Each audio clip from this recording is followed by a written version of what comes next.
Okay, a mole by definition is that number, 6.02. AP goes out to 6.022. I usually do 6.02. The difference, one extra sig fig. Who cares? So I will probably just be using this number. Watch out. Oh, there he goes. And again, if you see 6.022, the difference is it's 4 sig figs versus 3.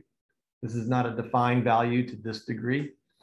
And this is a way for us to relate the AMU mass unit to the gram mass unit without doing any actual math. Because if 19 AMUs magically equals to 19 grams, that's easy. And 44 equals to 44, that's easy. There's no math involved. That happens when you have 6.02 times 10 to the 23rd of them. So if you multiplied 14 AMUs times, this is Avogadro's number, you'd get some crazy big number times 10 to the 24th, 10 to the 25th. And then if you actually did a mass conversion to grams, then the 14 AMUs would magically equal to 14 grams. So it makes the chart up there useful. We can't grab one carbon atom or 1,000 carbon atoms. And so it's not, AMUs aren't useful, but we have scales over here and we're going to weigh stuff out and we're going to be able to convert it into particles. We like to mass things out because that's a way for us to figure out how much we have. But in chemistry, I don't know if you've seen like a balanced equation with big coefficients in front. They hook up and divide and reattach by whole number of ratios, a counting number of ratios. 3 of these and 1 of these equal to 2 of these. So we care about numbers, how many we have of them, but we have to relate it to mass because we can't count them. I give you a pile of sugar. Can you count how many sugar molecules there are? No. With a microscope, no. But with a scale, you can actually count them because of that. Well, we can calculate how many particles we have. So we got to go from mass to particles to mass, and we do this through the mole. So we got all the stuff, and then formula weight. Let's do a little practice here. I'm going to type something up, and you tell me why one problem is harder than the other one. So let's go with, I don't know, how about A parentheses OH parentheses. No, I'll make it harder. Ooh, a lot harder.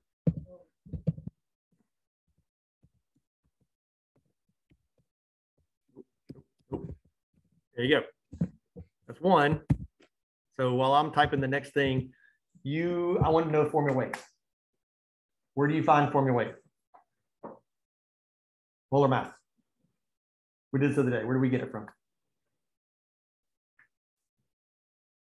Did we do this the other day? This is where we just added up from the chart. Formula weight or molar mass, our first thing up there, our first checklist is if you just add it up from the chart, then you know the mass per 1 mole. So first of all, counting. How many, that's really small. How many bariums do I have in this formula? 1. How many chlorines? That's a Cl, not Ci. If it was a Ci, I'm going to change the font so it has little tops and bottoms on it. Okay. So Cl, how many? We have 2. How many oxygens all day? 6. Or we could look at the parentheses of the ClO3. We could add that up and get that number and multiply by 2. Or you could add them all up individually. Like, there's so many different ways to do this. Can you get a periodic table that I gave you? Because that one's got a lot of digits. Do you still have that one I gave you? I have extras if you need it. The one I gave you is rounded. Everything's rounded to the 100th. So this makes the math a little easy. I want you to round it to the 100th. So having a periodic table that rounds to the 100th makes it easy.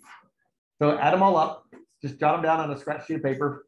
Or if you can remember them like some crazy math person, then that's fine too. Just want to see if we can. So this is going to be molar mass or formula weight. It's been like a month now since I've seen you last. Did we talk about atomic mass, molecular mass, and formula weight? We'll go back to it. We'll go back to it and talk about it again. So okay. So I want to do that for that guy, and then I want you to do it for this guy too.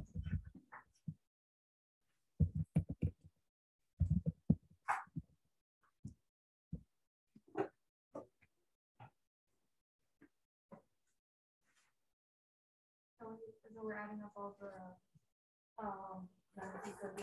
Yeah, so we're going to pretend like each one's a weight. And of course, if you had 6 10-pound weights, you either go to 6 times 10 or you get a 1 or 10 plus 10 plus 10 plus 10 plus 10 plus 10 6 times. Each one weighs something different. And then in the end, we'll have a number that's going to be considered to be either formula weight or molar mass. Same thing.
Okay, I got a lot of weird numbers up here.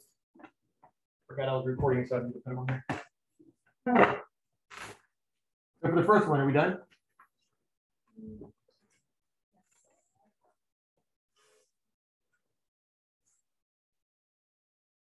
What did you get for the first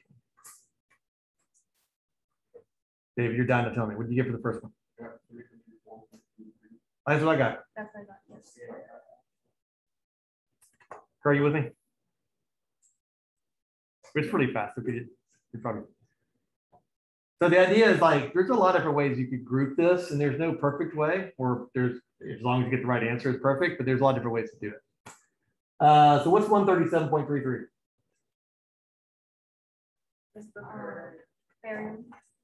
That will be what we would technically call atomic mass for barium.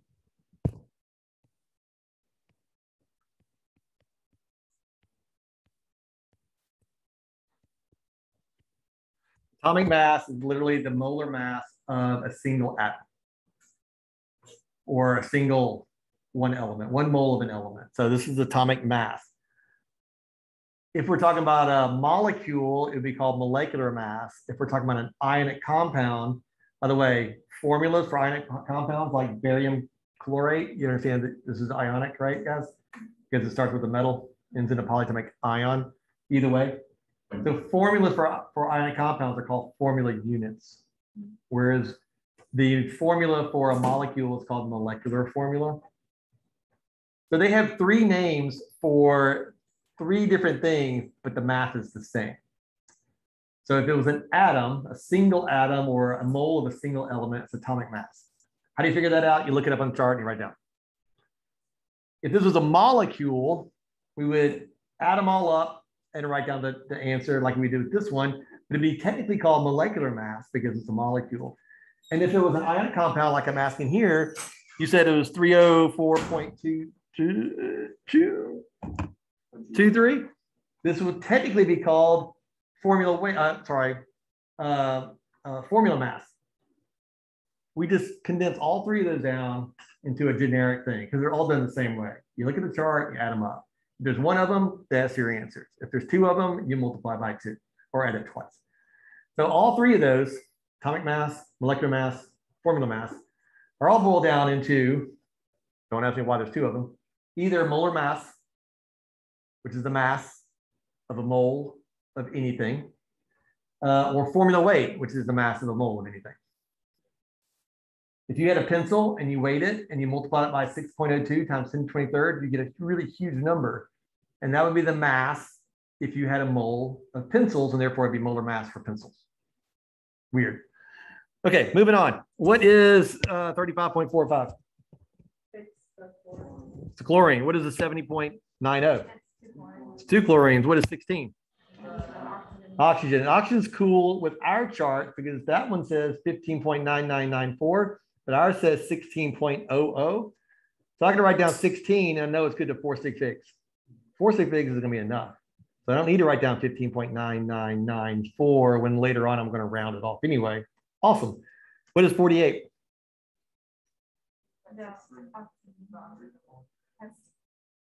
3 oxygens?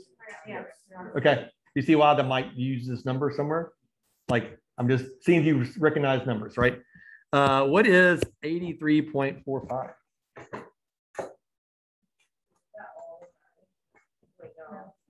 It's all of something added.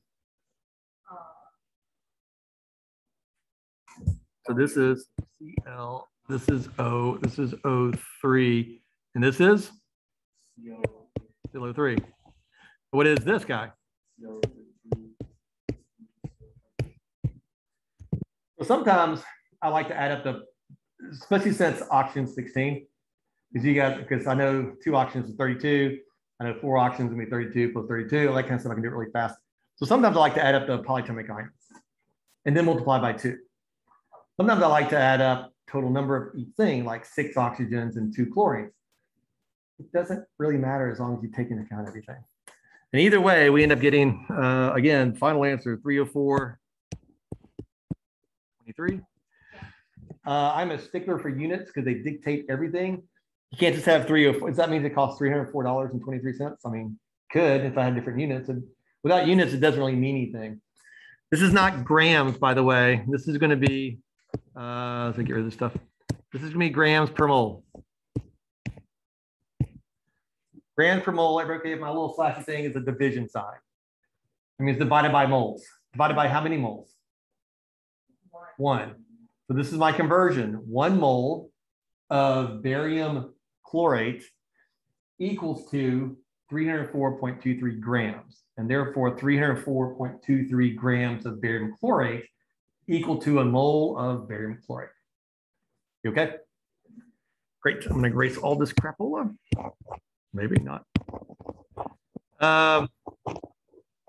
Why is this next question harder? Or why would you tell me why you think it could be harder? Yeah, you can't add anything up at this point. Like, first of all, is there ammonium on the periodic table? No. Is there a carbonate on the periodic table? No. There are things that make up carbonate and things that make up ammonium. And we have to remember that ammonium is NH. Well, we don't have to remember this. You can just look it up. It's NH4. However, it is a nope. This is why I don't like doing this, but hey, whatever. It is a 1 plus equals 4 plus. We give this. Nope. Carbonate ends in 8, which means look it up. When you look it up, you find that it's a CO3 with a 2 minus. And then we crisscross charges. So +1 and -2 have to cancel out. We need 2 of the +1s and 1 of the -2. This is just a refresher course on nomenclature. And we do this because it's ionic. We do this with all ionic thingamadigs. That's the wrong way. And we get rid of this stuff. Oops. Get rid of this stuff. I don't like words sometimes.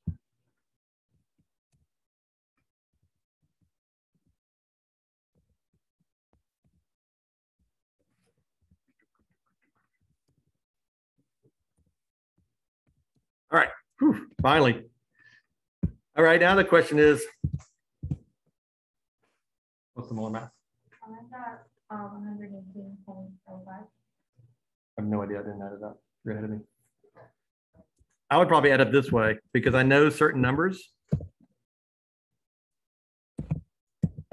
This This is my weird thought process.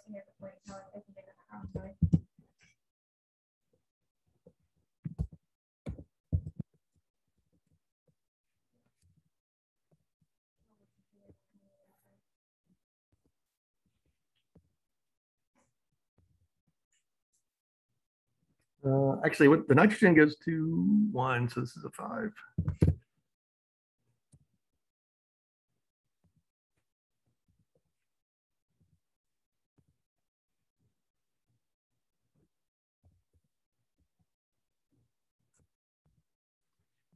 And then I'd add these two numbers up.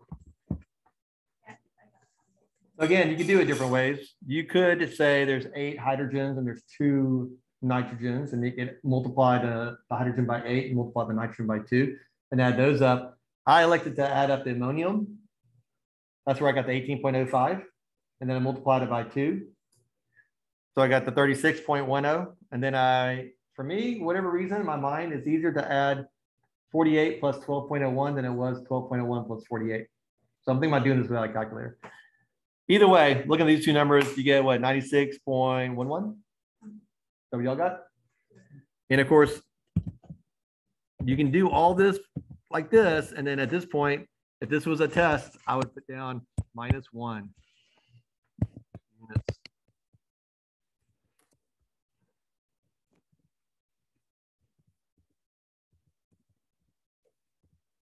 -96 -1 6.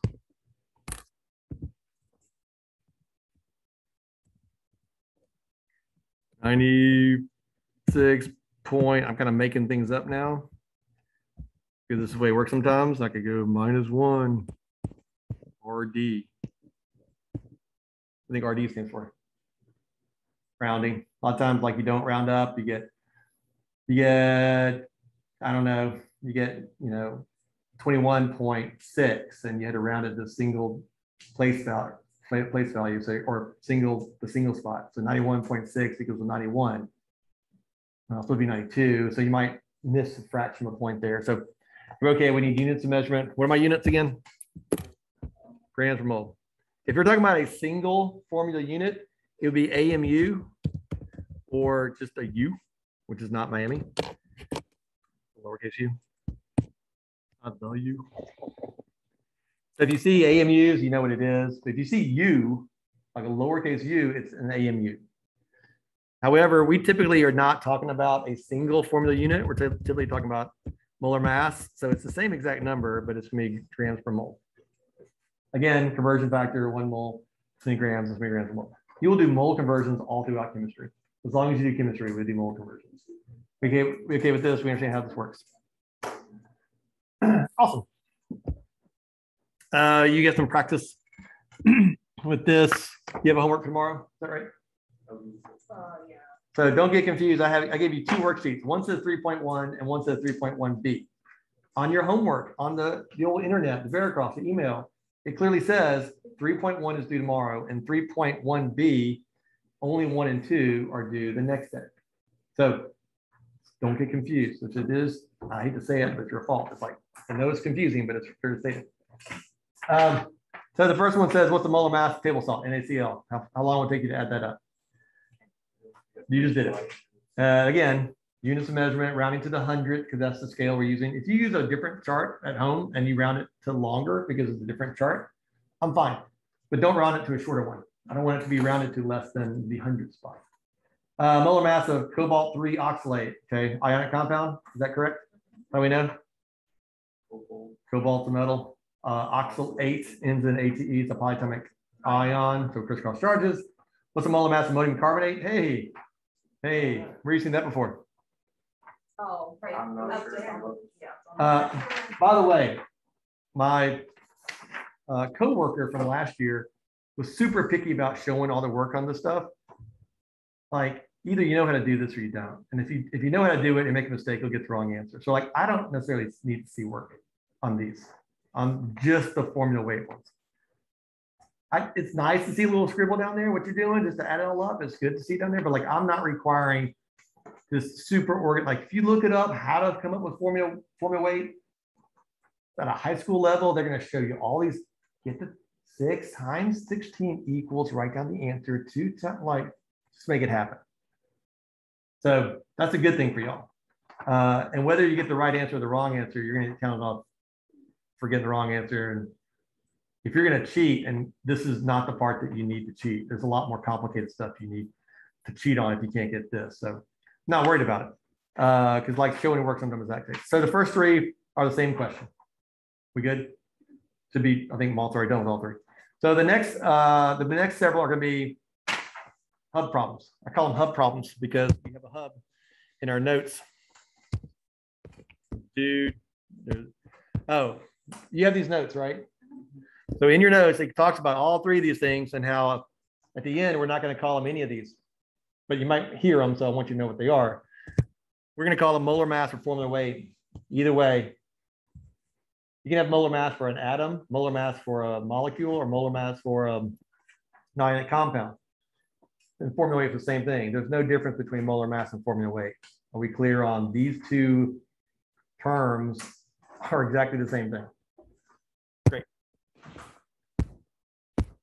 And here's my Mickey Mouse ears. So here are the conversions. So we can go from grams, top right, to moles in the middle using a conversion from grams to moles. How in the world can you come up with a conversion from grams to moles? As in, you just did it? Yeah. So by adding up, so this says, look at the chart, meaning the periodic table. So we need a conversion. How many grams can I give you? Any amount? I could give you a microgram, I guess, if I want to. I could give you 18 metric tons, and you could, typically it's grams. I give you a half a gram. I could give you 1,300 grams. It's just the amount you have sitting on a scale. The conversion is going to be whatever you add up from the chart. You okay with that? Once you get the moles, you can go to the actual number of particles. We call them particles because we don't have them defined. Could it be an atom? Could our particles be atoms? Yes. Yes, if we're talking about any of the noble gases, they exist as single atoms. If we want to talk about particular atoms, even within a molecule, we could talk about single atoms, even within a molecule. Could we talk about molecules? That would be the particle.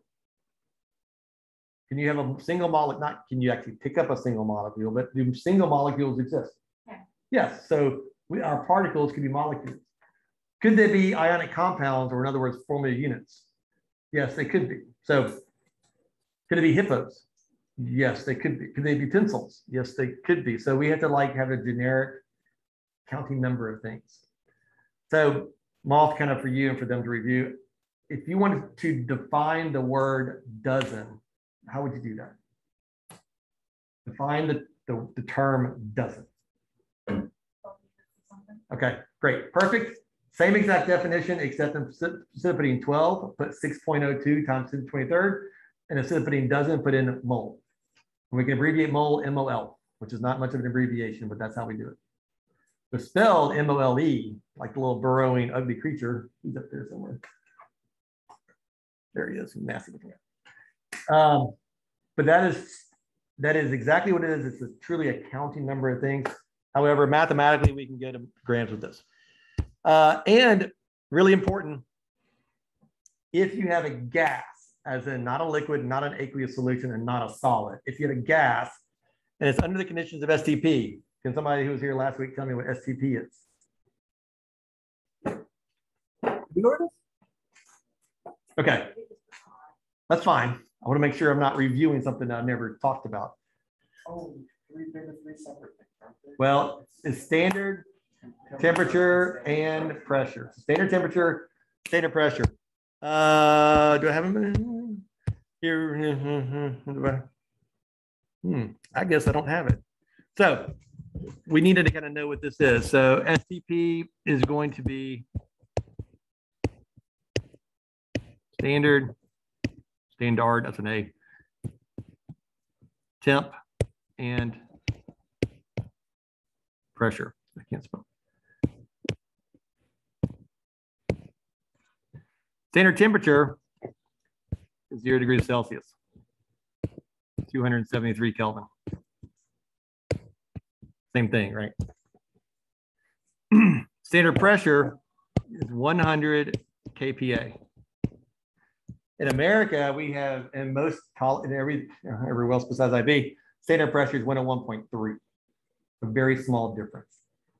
And a conversion, if you get to college and take chemistry, they may say that this number is actually going to be 22.4 liters because their pressure is bigger and so their volume is smaller. In gas laws, we'll talk about how that's inversely related. But if you get a syringe with air in it and you squish it, what happens to the volume as you squish it?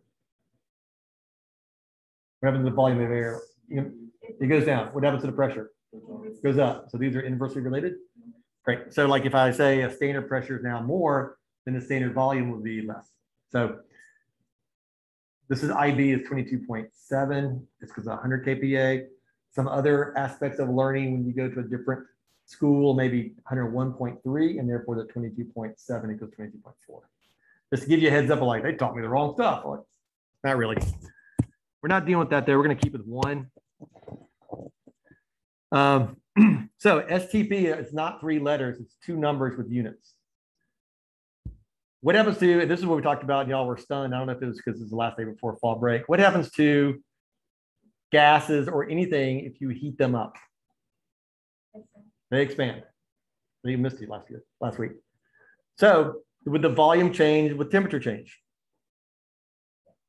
Yes, and therefore we have to standardize the temperature. Otherwise, it could be any volume. That's not helpful. Our analogy a minute ago, could we compress it and therefore increase the pressure? Yes, and what happens to the volume? Well, it changes. So we have to standardize a pressure and a temperature for us to come up with this concept. However, the cool thing or the weird thing is it doesn't matter about the overall mass of the gas. It matters about the number of particles. So as a review,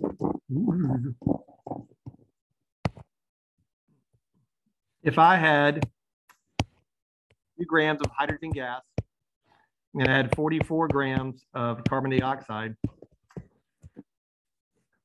somebody tell me what's the same with these 2 things, with these 2 numbers, what's the same? Considering what we've been doing earlier today.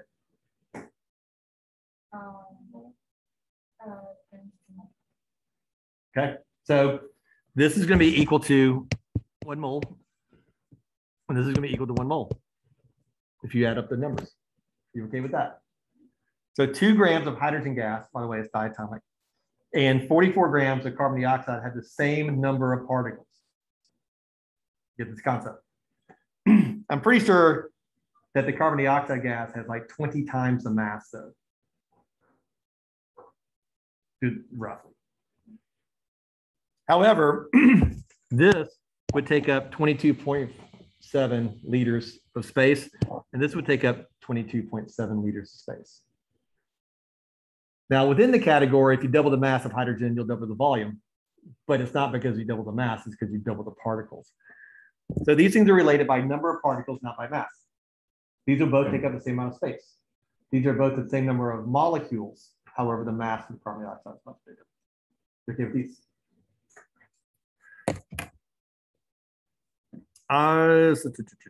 Let's do a couple of homework problems because I don't want to kill you with homework, so you can work along with me, if that's okay with you.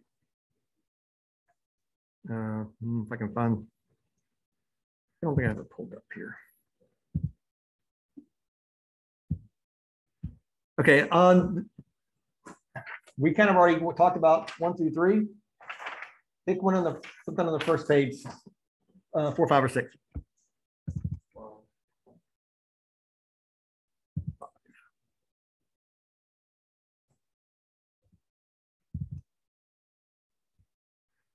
Make sure I have the same one. Do you say what's the mass of 2.5 moles of N2O4? Great. So looking at the question and looking at our notes, where are we starting? Your options are a middle, bottom, top left, top right. Middle, why? You have moles. Where are we going? Top right, because mass. Mass would be grams. By the way, if they say mass, you can give me any mass you want. I would suggest the easiest mass. The easiest mass would be grams. Like I don't really want kilograms or micrograms. That would be an extra conversion. Don't make it harder. Okay, so if you go from the middle to the top right, how many conversions? One hop. Okay. So let's do the math. I'm going to go 2.50 moles N2O4. If you know nothing else, what goes on the bottom? Moles N2O4. By the way, this is an intro to math and chemistry. The hub is all the same thing. So if we're on the hub, it's for this problem, it's N2O4. Volume, mass, particles, moles, all N2O4, N2O4, N2O4. If we're looking for something like oxygen atoms, then we're going to have to do another conversion to be off the charge. Okay, so and then the conversions are always 1 mole within this hub problem. 32, 16, 16, 32. 32 and 32 is 64. Got that number over there. 14 and 14 is 28 plus another 0.02, so 28.02. Then the 64. So what do I got?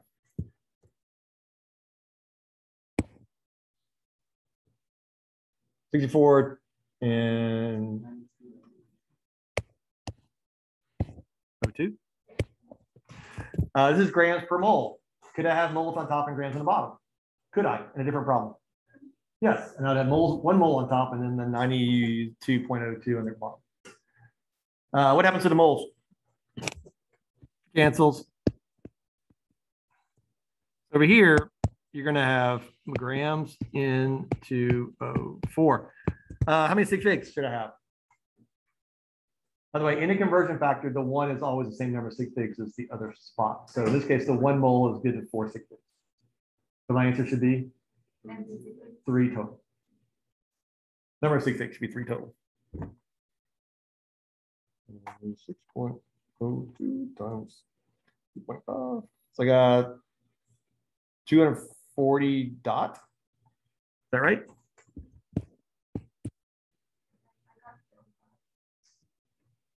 Oh, you know what? I got a wrong number. Okay, thank you. I plugged in the wrong thing. So what'd y'all get? 239? 230 dot. Gotcha. And then units will be grams and then into O4. I don't really need articles like grams of. I may say it that way, but I don't really need the articles. I do need grams. I do need the chemical. For me, it's just whatever is easiest. If it's easiest to write the name, write the name. If it's easier to write the formula, which in this case is much easier to write the formula than write the formula. But both are correct. All right, let's do which one in the back. Pick your favorite or least favorite in the back to do.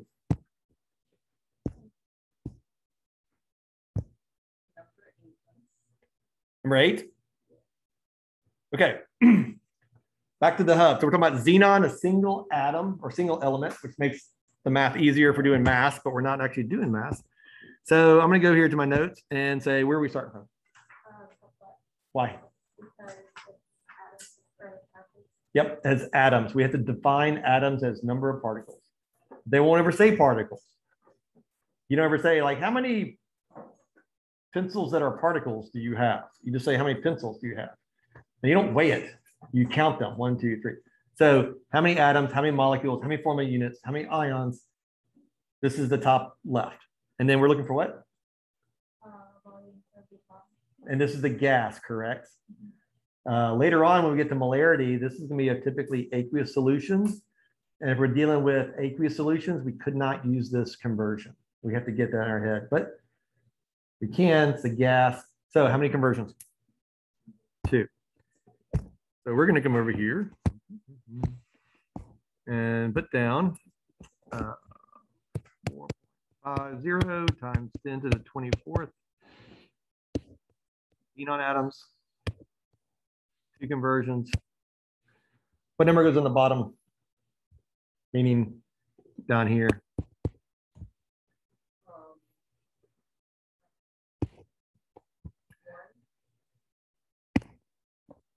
So again, back to the hub.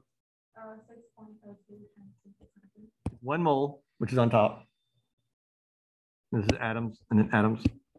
And we're talking about particles, so that's why it's good to have that visual representation of where we are. So we're going to have 6.01, sorry, 6.02 times 10 to the 23rd. Okay with this first conversion. So it's 1 mole equals to Avogadro's number. 1 mole equals to whatever you add up from the chart in grams, which we're not going there. And 1 mole equals to 22.7 liters. So moles of xenon on top. Thank you for cleaning it. Then we're going to liters. How many moles? How many liters?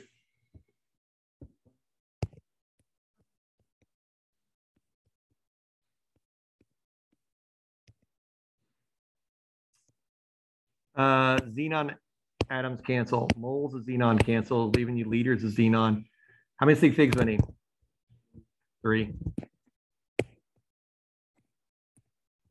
Liters is the capital L. Just make sure we practice that, not like a single stick.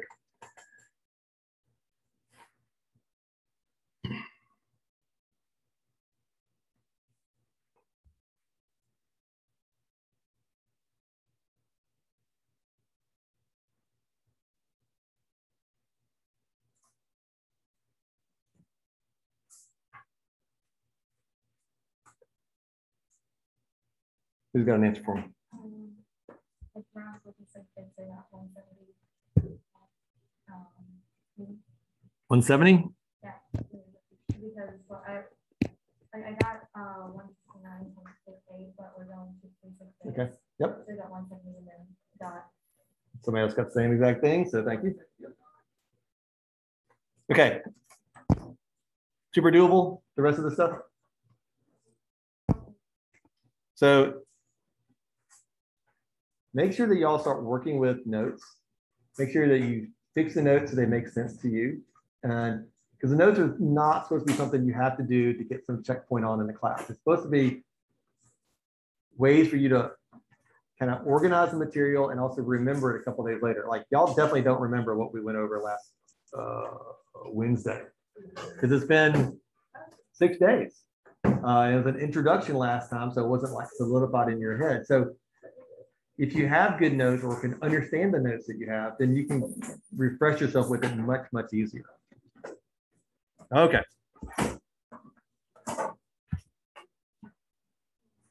On that note, I will stop the recording.